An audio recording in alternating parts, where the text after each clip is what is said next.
মেহেদী হাসান মিরাজ এটা কি করলেন?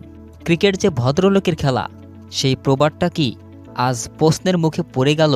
পাকিস্তানি ব্যাটসম্যান সালমান আগাকে মিরাজ যেভাবে আউট করলেন, তাতে অনেকেই বলছেন এটা অন্যায়। কিন্তু ক্রিকেটে আবেগের জায়গা কতটুকু? ঘটনাটি ১৯তম ওভারের স্ট্রাইক প্রান্তে ছিলেন মোহাম্মদ রিজওয়ান। মিরাজের বলটি রিজওয়ান সোজা ড্রাইভ করেন বোলারের দিকেই, কিন্তু বলটা নন স্ট্রাইক প্রান্তে থাকা সালমান আগার গায়ে লেগে ওখানেই থেমে যায়। সালমান আগা তখন ক্রিজের বাইরে ছিলেন। তিনি সৌজন্যতা দেখিয়ে বলটা কুড়িয়ে মিরাজের হাতে ফেরত দিতে চেয়েছিলেন, কিন্তু মিরাজ বলটি হাতে পাওয়া মাত্রই মুহূর্তের মধ্যে স্টাম্প ভেঙে দেন এবং আউটের জন্য আবেদন করেন।